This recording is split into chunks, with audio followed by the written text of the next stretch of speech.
I remember having an emetophobia diagnosis not being a huge surprise to me.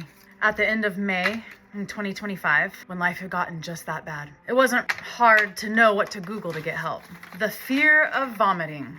Ooh, it has a name. So it's been emetophobia my whole life. Okay, and the thing that really put the pieces together for me was when the therapist that I called said, I can't help you until you see an OCD specialist. You have severe OCD. I don't know about you guys, but over the years, I've noticed kind of a waxing and waning of the phobia. I can look back and see the earliest incident when it showed its head when I was 4, and my cousin had thrown up in the lobby of a restaurant right before being seated, and I felt so scared.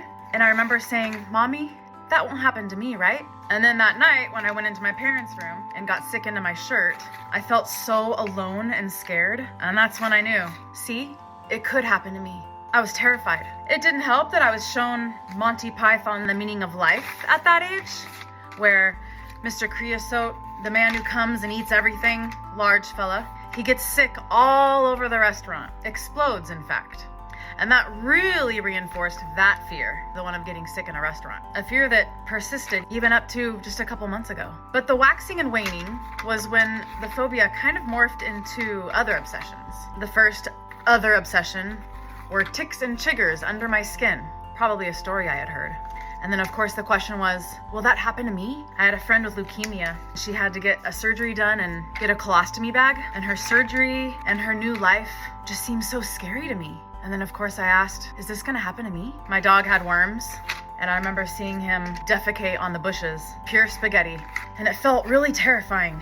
And I remember thinking, I do not want that to happen to me. And all of these situations felt like emergencies. I cannot let these things happen to me. Even before my oldest was school-aged, I remember checking her head for lice like 10 times a day, or if she got a little sweaty and had to scratch a little, I would freak out checking her head again, because that invasion can't happen to us. Do you guys remember a time when vomiting wasn't the main obsession? I went through a drinking phase in high school, and then I don't remember vomiting being the worst case scenario until it happened under my roof with a friend, and I almost had to call the ambulance to come get her because I didn't think she was gonna make it. We had had a slumber party, and my mom was out of town, and we thought it would be a good idea to get a bottle of rum and to share it between the two of us. 2 freshmen in high school. Is she gonna die at my house? And it would be my fault? I was terrified. How did I let this happen to me? But at that time, part of the waxing and waning was an eating disorder, body dysmorphic disorder. And that was the other heavy issue at that point. And I always thought, maybe God gave me this incredible fear of vomiting so that I wouldn't become bulimic, because that seemed like it could do a lot of damage. I would starve myself instead. So it was like a vomit fear mixed with the hatred of my body. But the turn of events, the peak, the sudden spike of emetophobia, when it blindsided me, was with the awaiting of our secondborn. And then COVID hit. Be careful or this will happen to you, is what they said. That was the message that we heard daily. Suddenly the fear ran my life, and having my mind on anything else was essentially impossible. And the constant surprise of my firstborn getting sick all the time. See, this could happen to me. And that became the dread that would bring me to my rock bottom. Now there'll be 2. If one gets sick, surely the other will also. I don't want this to happen to me. And at that point, I couldn't even hear the word stomach bug without immediately wanting to escape from life. I couldn't sleep or let any of us go to sleep without a trash can right next to each one of us. And that's if I even slept. Sitting up watching my kids sleep to make sure no one's throwing up stole precious rest every day.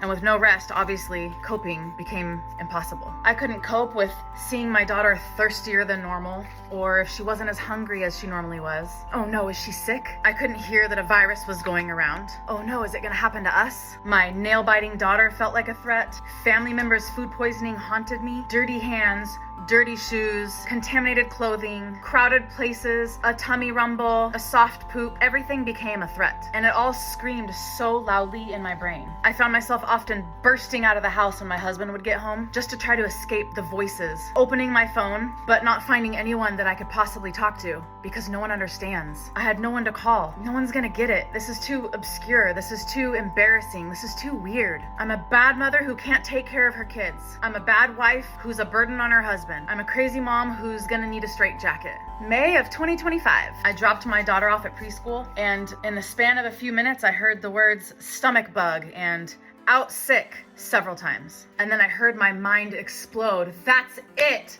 I can't continue living. And then my own darkness scared me. I searched. Fear of vomiting. It's a real thing? There are therapists who just deal with this? And then suddenly, a little light peeked out through my darkness. It's not that I couldn't continue living. It's that I hadn't even started. No more waxing and waning. I'm reaching for bright light.